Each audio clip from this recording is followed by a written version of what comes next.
Irmãos, a graça e a paz de nosso Deus esteja com cada um de vocês. Estamos começando mais um culto de louvor e adoração ao nosso Deus. Eu gostaria, nesse momento, estar orando por cada um de vocês, pela sua família, orando por essa situação que nós estamos enfrentando e orando para que Deus nos dê sabedoria para conduzir esse momento do qual estaremos louvando o seu nome e também aprendendo a respeito da sua palavra. Vamos estar orando nesse momento. Senhor nosso Deus e Pai, louvamos ao Senhor, ó Deus, agradecidos, porque o Senhor é um Deus maravilhoso e tem cuidado, ó Deus, da nossa família, da nossa vida. Louvamos ao Senhor pela tua misericórdia, a tua fidelidade, Senhor Jesus.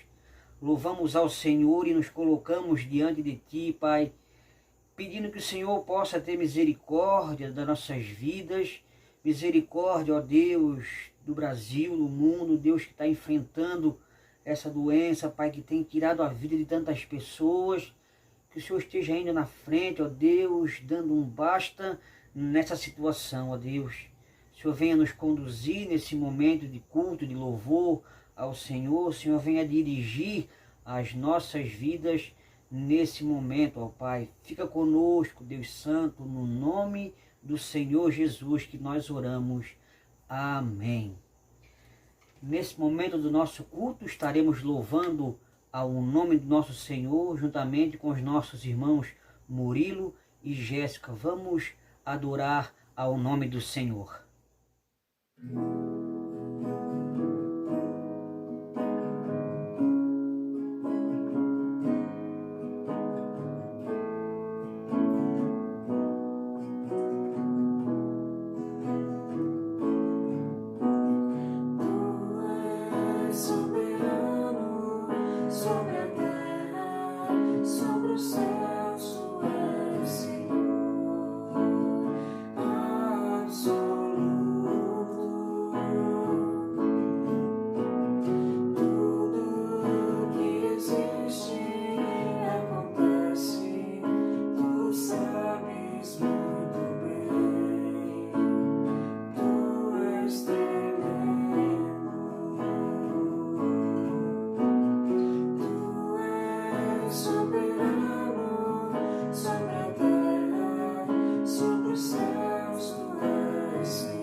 Nós queremos agradecer ao Murilo e à Jéssica pela disposição de estarem louvando ao Senhor, para que a gente possa nesse culto também louvar e adorar a esse Deus que é soberano sobre os céus e sobre a terra, um Deus que é formoso e maravilhoso nas nossas vidas. Dando continuidade ao nosso culto, eu gostaria então de continuar com vocês nossa série de pregações a respeito das parábolas do nosso Senhor Jesus, crescendo com as parábolas. E hoje eu gostaria de conversar com vocês a respeito da parábola do juiz iníquo, que se encontra lá em Lucas, no capítulo 18, do versículo 1 a 8. Lucas 18, versículos de 1 a 8, diz assim a palavra do Senhor. Disse-lhe Jesus uma parábola sobre o dever de orar sempre e nunca esmorecer. Havia em certa cidade um juiz que não temia a Deus, nem respeitava homem algum. Havia também naquela mesma cidade uma viúva que vinha ter com ele, dizendo: julga minha causa contra o meu adversário. Ele, por algum tempo, não quis atender, mas depois disse consigo: bem que não temo a Deus, nem respeito a homem algum. Todavia, como esta viúva me importuna, julgarei a sua causa, para não suceder que por fim venha a molestar-me. Então disse o Senhor: considerai no que diz este juiz iníquo. Não fará Deus justiça aos seus escolhidos, que a ele clamam dia e noite, embora pareça demorado em defendê-los? Digo-vos que depressa lhes fará justiça.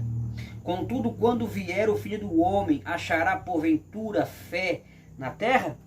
Nos está orando mais uma vez, pedindo que o nosso Deus nos dê entendimento, abra o nosso coração para recebermos sua palavra, que ela possa fazer morada no nosso coração e assim transformar a maneira como nós vivemos. Vamos estar orando nesse momento.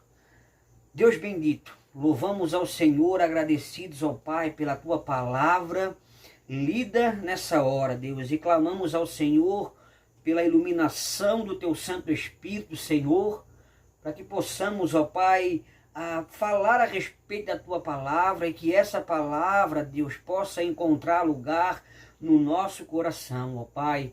Eu oro, Deus, por cada pessoa que estará ouvindo essa mensagem, Deus. Oro por cada família que estará ouvindo da tua palavra, Deus, e colocando a vida de cada um deles, ó Deus, na tua presença, clamando que o Senhor venha de encontro à vida de cada um deles, ó Pai. O Senhor conhece as dificuldades de cada uma, Pai, e que o Senhor venha, Deus, agindo com poder, com graça sobre a vida de cada família do nosso lugar, ó Deus.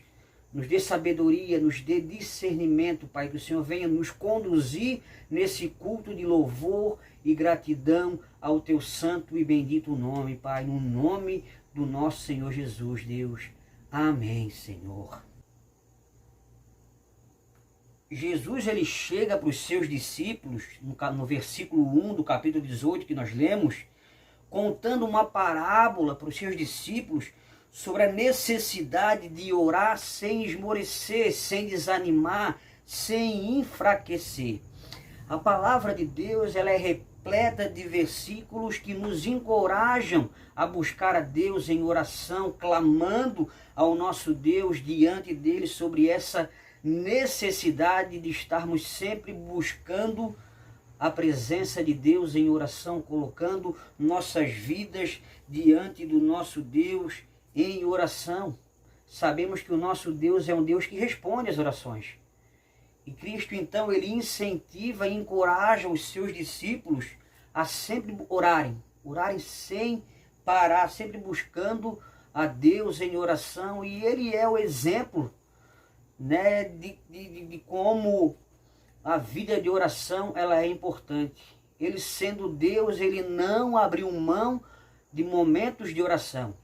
Olhamos nos evangelhos, Jesus várias vezes se retirando para um lugar deserto para buscar a Deus em oração, Foi assim quando ele escolheu então os 12 discípulos, passou a noite toda orando, orava em momentos solitários, orava juntamente com os discípulos, orou até o final do seu ministério terreno.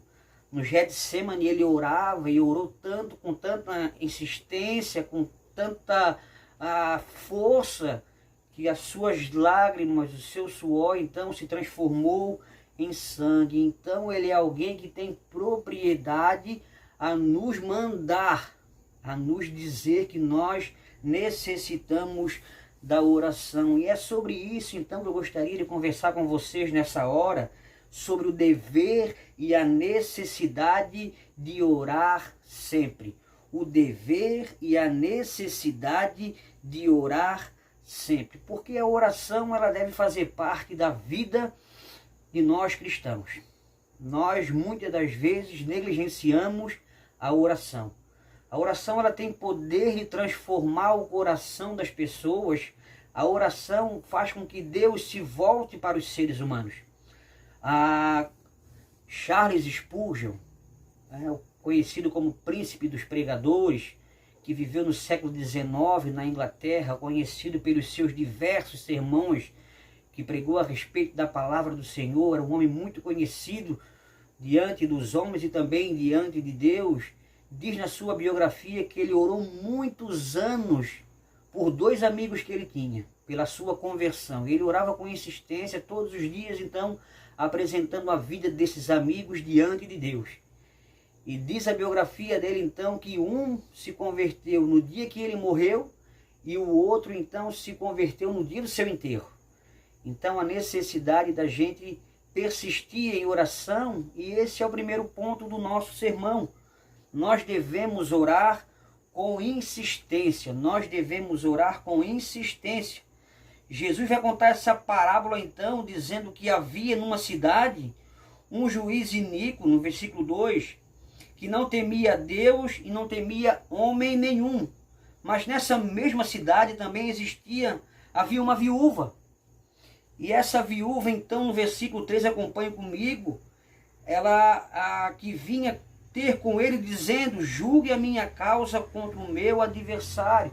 Essa mulher ela vinha repetidas vezes diante desse juiz, colocando diante dele a sua necessidade. Julga a minha causa contra o meu adversário.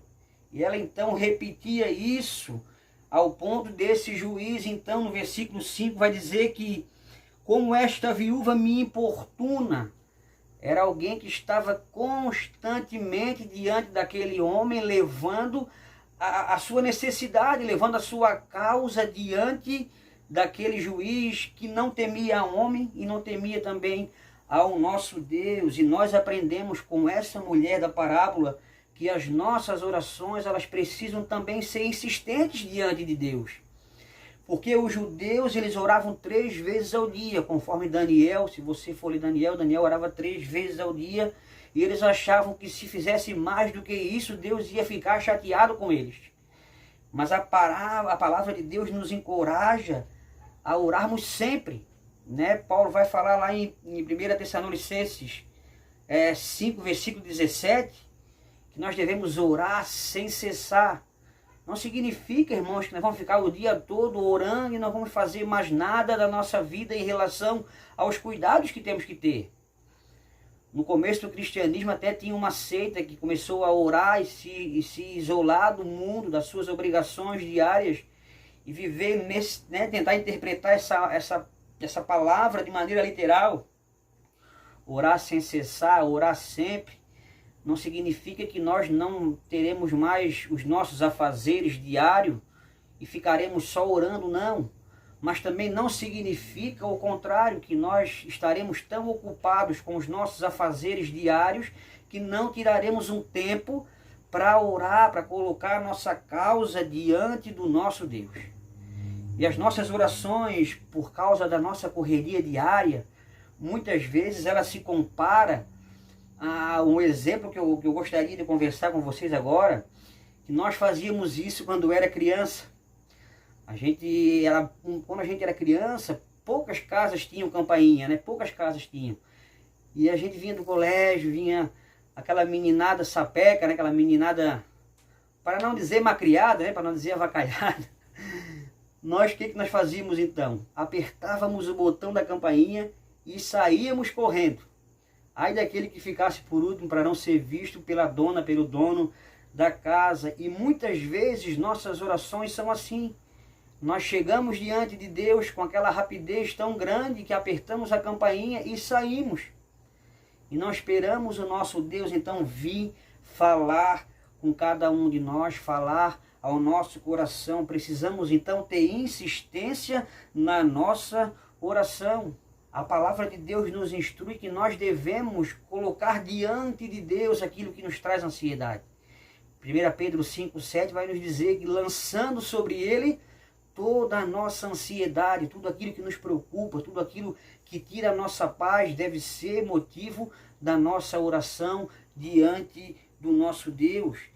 Filipenses 4, versículo 8 vai dizer que a gente não deve andar ansioso sobre coisa alguma, mas que as nossas petições, elas devem ser conhecidas diante de Deus.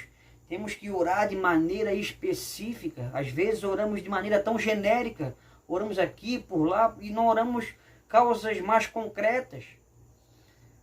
Talvez você, meu irmão, minha irmã, tenha um esposo que não aceitou a palavra, um vizinho, um parente, um filho, alguém que você tem orado, e às vezes parece que é demorado essa conversão. A palavra de Deus, ela nos encoraja a continuarmos orando, a continuarmos a buscar diante de Deus, a buscar e nos colocar diante de Deus pela vida dessas pessoas.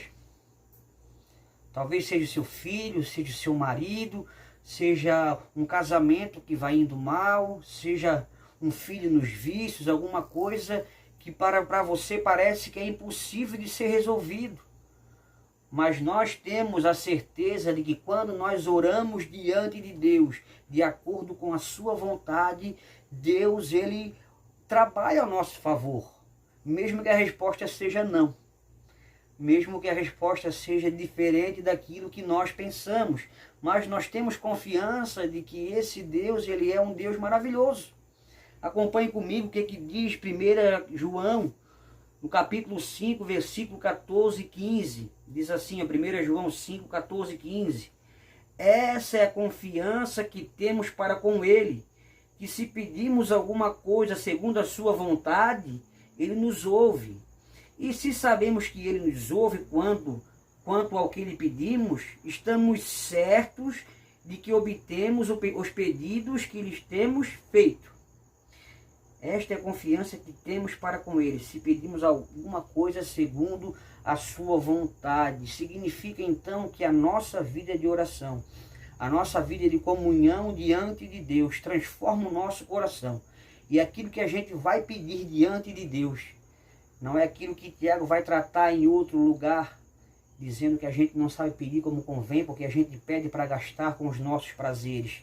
Essas orações que pedimos coisas para sermos melhores do que os outros, Deus certamente não responderá. Mas de acordo com a sua vontade, nós orarmos pelo bem das outras pessoas, orarmos pela conversão das outras pessoas, isso está de acordo com a vontade de Deus. E às vezes pode parecer demorado. Por isso que nós temos que insistir. E nós aprendemos com essa viúva, então, essa insistência. Alguém que importuna, alguém que está todo momento levando a causa diante de Deus. Infelizmente, meus irmãos, eu e você, muitas das vezes, falamos dos nossos problemas para os nossos amigos, para os nossos pais, familiares. Isso, em certo ponto, nos ajuda a termos pessoas que podem nos orientar, mas, infelizmente, nós não levamos diante de Deus aquilo que nos deixa ansioso, aquilo que nos incomoda, os anseios do nosso coração. Então nós aprendemos com essa mulher, em primeiro lugar, que isso deve se tornar oração. E oração com insistência diante do nosso Deus. Mas essa parábola também nos ensina uma segunda verdade, uma segunda coisa pela qual nós também devemos estar sempre orando. Em segundo lugar, orando contra a injustiça social. Perceba que a parábola vai dizer que esse juiz, ele era iníquo, ele era ímpio, não temia nem a Deus e nem aos homens. Era alguém corrupto, alguém que provavelmente não era uma autoridade dos judeus, porque os judeus então eles tinham o seu sinédrio, que era composto então ali de 72 juízes, e foi esse sinédrio, que planejou a maneira de tirar a vida do nosso Senhor Jesus. Foram eles então que interrogaram a Cristo, trouxeram várias testemunhas ali mentirosas que vieram falar calúnias para incriminar o nosso Senhor. Mas provavelmente ele era um juiz de proibição, era alguém que estava a serviço do Império Romano. Então esse homem, ele era conhecido pelo seu mau caráter, alguém que era fraudulento, alguém que não tinha escrúpulos, alguém que não estava nem aí com a causa daqueles que sofrem, com a causa daqueles oprimidos, daqueles que estão à margem da sociedade. Ele fazia pouco caso disso. E a situação desse juiz, ela é tão complicada, porque ele mesmo se reconhecia nessa condição, porque Cristo, ao começar a contar essa parábola, no versículo 2, vai dizer que havia numa cidade um juiz que não temia a Deus, nem respeitava os homens. Mas no versículo 4, o próprio juiz, falando de si mesmo, vai dizer que bem que eu não temo a Deus e nem respeito o homem algum. Esse juiz, então, ele usava de maneira fraudulenta para proibir, para que as pessoas não tivessem os seus direitos. Essa mulher pobre, então, viúva, desamparada na sociedade, não tinha ninguém com ela, não tinha um homem que a representasse. Porque nesses conselhos, nesses tribunais, a presença era exclusiva de homens. Porque na época que foi escrita essa passagem, a mulher então ela não tinha muita vez e nem voz. Por mais que ainda hoje aconteçam coisas contra as mulheres às vezes são privadas de muitos direitos em relação aos homens, mas nem se compara com as mulheres que viveram nesse período da história. Essa mulher então não tinha um marido para representá-la, talvez não tinha um filho homem para representá-la, nem um parente próximo para representá-la. Essa mulher estava desprovida de qualquer possibilidade de ajuda. Estava sozinha e desamparada ao ponto de ela ir lá importunar esse homem. E esse homem então, ele não estava nem aí para a causa dessa mulher. Semelhantemente, nos nossos dias, o pobre, o necessitado não tem vez nem voz no nosso país e no mundo. Infelizmente, a injustiça social, ela faz parte da nossa sociedade. E a igreja não tem se posicionado em relação a essa questão. Estamos preocupados com tantas causas e o pobre tem ficado de lado, o oprimido. E na época de Jesus eles já estavam quebrando mandamentos. Há passagens no Antigo Testamento que são a favor do órfão e da viúva. Quando Deus institui as leis então ali para Moisés, o órfão, a viúva, o estrangeiro eram alguém que estavam amparados por Deus. Eram alguém que a lei era a favor deles, mas que nesse momento da história estava sendo corrompida igual aos nossos dias. Eu quero ler com vocês agora alguns textos do Antigo Testamento que dão à viúva, que dão ao órfão essa segurança, porque Deus é com eles. Deus contempla o sofrimento dessas pessoas que sofrem injustiça. E acompanhe comigo então Êxodo 22, de 22 ao 24, diz assim, ó: não prejudiquem as viúvas nem os órfãos, porque se o fizerem e eles clamarem a mim, eu certamente atenderei ao seu clamor, Com grande ira matarei você a espada, suas mulheres ficarão viúvas e seus filhos também ficarão órfãos. Então o clamor dessas pessoas injustiçadas, ele chega diante do nosso Deus. Há um outro texto também em Isaías 1, versículo 17, que diz: aprendam a fazer o bem, busquem a justiça, acabem com a opressão, lutem pelos direitos dos órfãos, defendam a causa da viúva. Então foram leis que foram instituídas ao povo de Israel em relação àqueles que estavam à própria sorte na sociedade. Aquelas pessoas que não tinham alguém por elas, os órfãos, as viúvas, que dependiam totalmente da misericórdia, então, das leis que eram instituídas. E a lei que foi instituída, então, trazia misericórdia sobre essas pessoas desprovidas.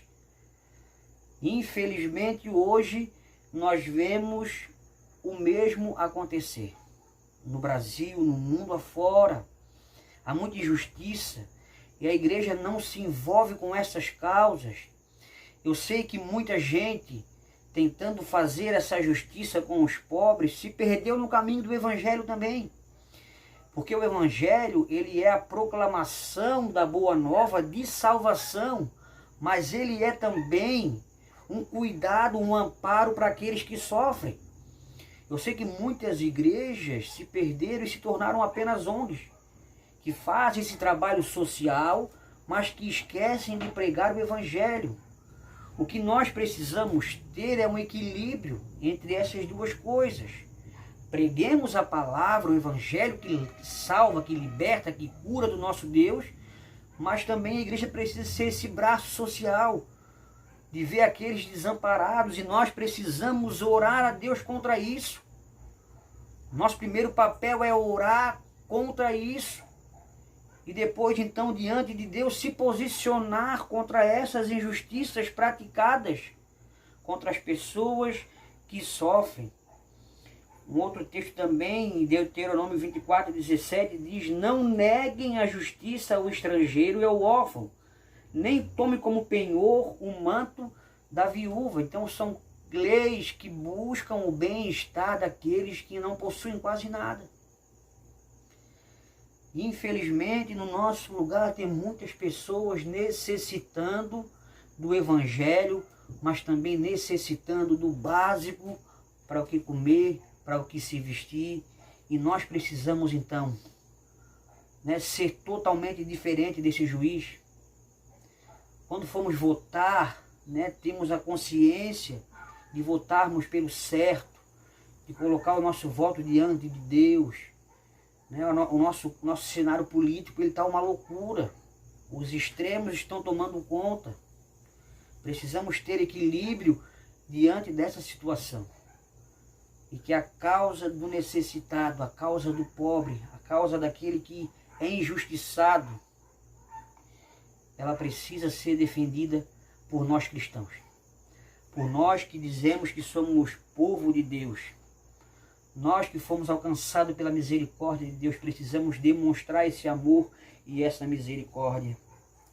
Porque essa viúva, ela representa os pobres, representa aqueles que, impotentes, desprovidos, humildes, anônimos e também os desesperados. Então há muita gente que está desesperada, sem ter o que comer, sem ter o que vestir, sem ter um amparo. E às vezes nós como igreja não nos posicionamos contra isso. Somos uma igreja apenas de elite, será? Será que o nosso intelecto ele é muito mais importante que a demonstração de amor e de compaixão por aqueles que sofrem? Então nós aprendemos então que nós devemos orar contra toda e qualquer injustiça social. Não podemos nos calar diante dessa situação do qual o mundo ele está vivendo. Mas em terceiro e último lugar, então, eu aprendo com essa parábola do dever, da necessidade de orar sempre, é que nós oramos a um Deus justo e bondoso. Nós oramos a um Deus justo e bondoso. Diferentemente, totalmente oposto àquele juiz iníquo, que apesar de não temer a Deus, de não respeitar homem algum, pela insistência daquela mulher, ele julgou a causa dela. Julgou a causa não por misericórdia, não por compaixão, não porque ele queria ver a justiça sendo feita, não. Simplesmente para que aquela mulher parasse de encher a paciência dele. Ora, se esse juiz iníquo, que não teme a Deus, não conhece a palavra de Deus, não teme homem algum, ao ser importunado, ele julga a causa da mulher, e há um paralelo também dessa parábola, né? Lá em Lucas 11, depois você pode ler, ele vai falar então que alguém chega para alguém que tem um mercado, de madrugada, vai pedir que vendam alguma coisa porque ele recebeu visita. E esse homem ele vai ficar ali enchendo a paciência desse cara até ele vender. Então, para que ele não fique importunando ele por muito tempo, porque ele quer voltar a dormir, ele vai fazer a vontade daquele homem, não porque ele tem misericórdia e compaixão, mas para que a paciência dele pare de ser enchida. Então, o nosso Deus em nada se compara a esse juiz iníquo da parábola. Em nada.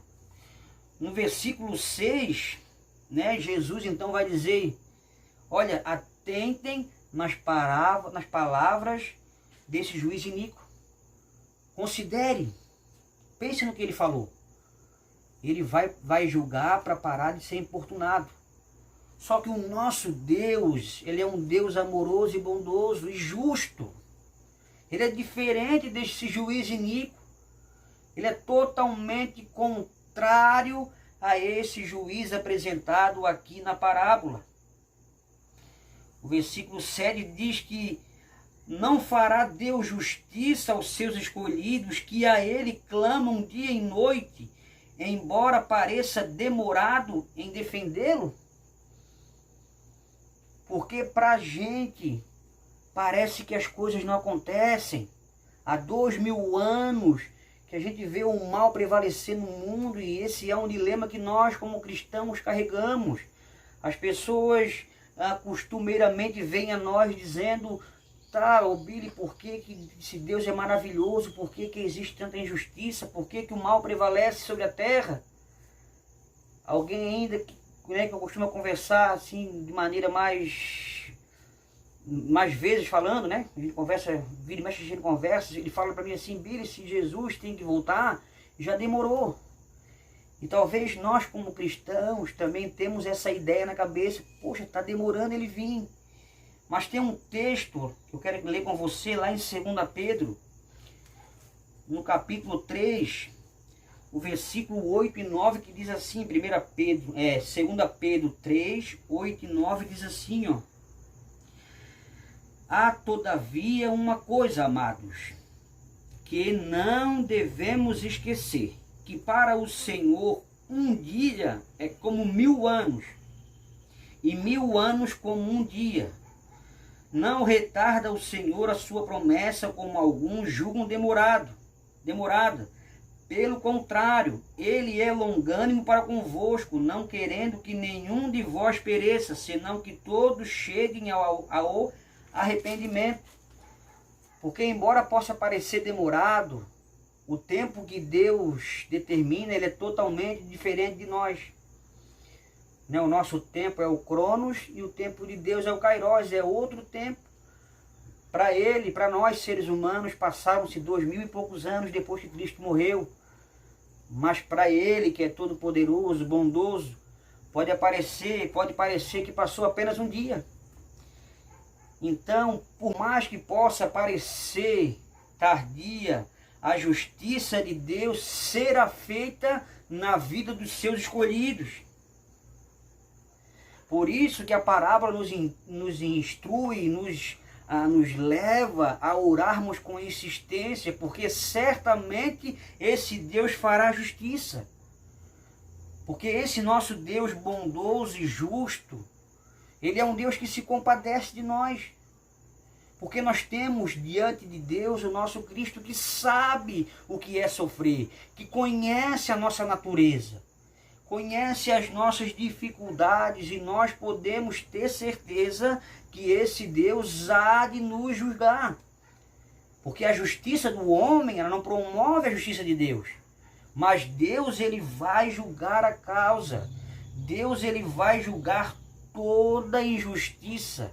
Deus vai julgar todo o mal que existe na terra. Todos prestaremos conta diante do nosso Deus. Então, por mais que isso possa parecer tardio, certamente virá. Porque diferente desse juiz injusto, é o nosso Deus justo e amoroso. Porque nós que somos pessoas ruins, seres humanos ruins, damos coisas boas aos nossos filhos, não é assim?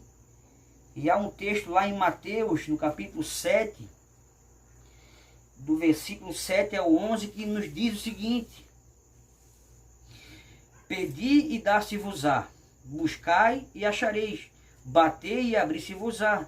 Pois todo o que pede recebe, o que busca encontra, e a quem bate, abrir-se-lhe-á. Ou qual dentre vós é o homem que, se porventura o filho lhe pedir um pão, lhe dará uma pedra? Ou se lhe pedir um peixe, lhe dará uma cobra? Ora, se vós que sois maus, sabeis dar boas dádivas aos vossos filhos, quanto mais o vosso Pai que está nos céus dará boas coisas aos que lhe pedirem. Tudo quanto, pois, que quereis que os homens vos façam, assim fazei também a eles, porque esta é a lei e também os profetas. Então, o nosso Deus é um Deus amoroso. E eu volto àquilo que eu estava falando em relação a esse versículo.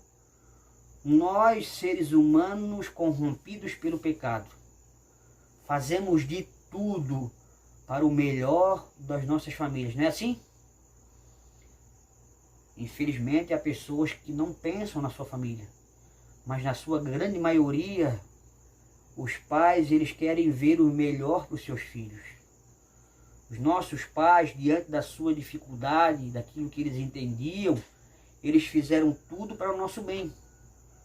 E nós enfrentamos dificuldades financeiras, enfrentamos dificuldades diversas, mas com a graça de Deus nos tornamos homens e mulheres. E infelizmente hoje nós queremos dar aos nossos filhos tudo aquilo que nós não tivemos. E às vezes acabamos estragando eles. Mas a verdade desse texto que nós lemos é algo tremendo. Porque quando nós buscamos a Deus, quando nós batemos a porta de Deus, como que João vai dizer, de acordo com a vontade dele, Deus, ele é um Deus amoroso que responde às orações. Responde às nossas dificuldades, responde aos nossos dilemas. Nós lemos no livro de Salmos tantas súplicas e tantas respostas de oração. Você talvez tenha vários testemunhos para contar daquilo que Deus fez através da oração. Então nós temos a certeza que quando nós oramos, nós não oramos a um juiz incompassivo. Nós não oramos a um Deus morto construído pela mão de um homem. Nós não oramos a um carrasco, a um tirano que está no céu apenas esperando que eu e você façamos algo de errado para jogar um raio na nossa cabeça. Nós oramos para um Deus bondoso, oramos para um Deus que se compadece e que fará certamente justiça pelos seus escolhidos. Embora possamos sofrer nesse presente século, embora possamos morrer nas mãos de ímpios, mas certamente seremos justiçados. Nossa justiça será feita por esse Deus bondoso, esse Deus que não dormita nem dorme, esse Deus que controla o universo, esse Deus criador de todas as coisas, que deu seu Filho por cada um de nós. Se Ele nos deu o Filho enquanto ainda éramos pecadores, muito mais agora, depois que fomos então restaurados, reconstituídos diante dEle. Então nós temos essa certeza que nós oramos a um Deus justo e bondoso. Mas Cristo ele vai contar essa parábola logo depois dele dizer da vinda do reino de Deus. Certamente como foi nos dias de Noé, onde as pessoas não davam interesse para a palavra de Deus. Comiam, bebiam, casavam-se, davam-se em casamento. E no dia que veio o dilúvio, fechou-se a arca e 8 pessoas apenas entraram na arca. Assim certamente será os dias no qual o Filho do Homem virá. O amor de muitos se esfriará, a maldade no mundo, ela crescerá. E por isso que ele vai nos dizer, será que quando eu voltar, haverá fé no mundo? Contudo, quando vier o Filho do Homem, achará porventura fé na terra? E é por isso que nós precisamos insistir em oração. Porque certamente nos sobrevirão dias difíceis. Aquele dia mau que o apóstolo Paulo fala lá em Efésios, no capítulo 6. Dias de perseguição, dias de crueldade, dias de dificuldades, de doença, como temos vivido. Então a parábola nos ensina a necessidade, o dever de orar sem parar, orar sempre diante de Deus, colocar nossas causas diante desse Deus. Então que eu e você, meus irmãos, podemos orar com insistência pela nossa família, pelos nossos filhos, pelos nossos relacionamentos, que possamos ser avessa a qualquer injustiça social, orando diante de Deus por aqueles que sofrem e ajudando também esses que sofrem. E nós temos a certeza que a nossa oração, ela é ouvida por um Deus justo e bondoso. Então que nós possamos nos apegar a esse Deus, porque os dias que virão são dias difíceis, são dias de dificuldades. E a nossa fé, ela vai aumentar a partir do momento que nós nos relacionarmos com esse Deus, orando com insistência diante desse Deus que é bondoso e maravilhoso. Nós estamos chegando ao final do nosso culto. Eu quero estar orando mais uma vez por você, por sua família, pedindo para que Deus os abençoe, dê força. Sei que tem muita gente sofrendo com essa doença, pessoas próximas a gente, pessoas internadas em situação difícil. E nós podemos orar. É o que a parábola nos ensina, é o que a palavra de Deus nos ensina, a oração. Tem muito em seu poder, muito pode. A oração de um justo é poderosa e eficaz, como nos diz Tiago.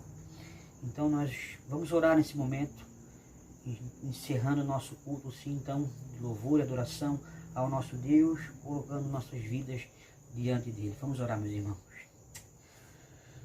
Senhor nosso Deus e Pai, louvamos ao Senhor, ó Deus, agradecidos pela Tua misericórdia, Deus Santo, pela Tua bondade, Deus bendito. Sabemos, ó Deus, que muitas vezes falhamos, Deus, na nossa vida de oração. Muitas vezes, Deus, somos acomodados, Deus, e não buscamos ao Senhor como deveríamos buscar. Nos ajuda, Deus, e nos instrua, ó Pai, a colocar diante do Senhor, Deus, tudo aquilo que tem nos causado ansiedade, tristezas.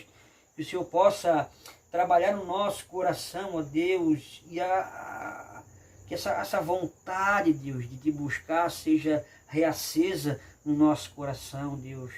Que possamos a cada dia tirar um tempo diante do Senhor, ó Pai, com insistência, Pai, orando por aqueles pedidos, Deus, que aos homens parecem impossível, mas que para o Senhor não há impossível, Pai.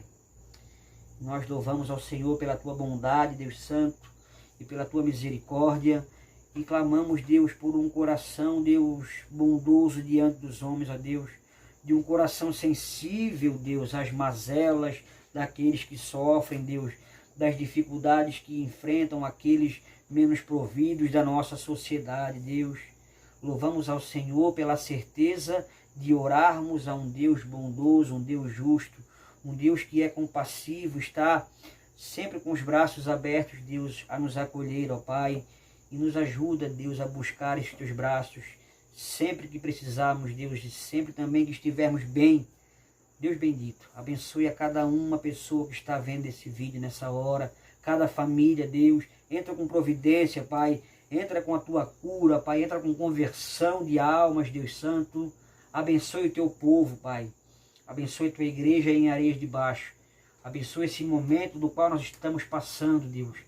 Oramos, Deus, por aqueles, Pai, que estão sofrendo com essa doença. Eu lembro, ó Pai, da vida do Geraldo nessa hora e clamamos pela tua misericórdia.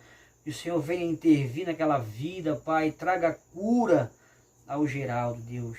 Louvamos ao Senhor por todos aqueles que já se recuperaram dessa doença. O caso da irmã Nilda. E o Senhor possa fazer com que muitas pessoas, Deus, venham a se recuperar dessa doença. Nos abençoe, Deus, nos dê uma semana abençoada na tua presença, Pai, no nome de Jesus, Senhor. Amém. Estamos chegando ao final do nosso culto. Que Deus possa abençoar você e a sua família grandemente, no nome de Jesus. Amém.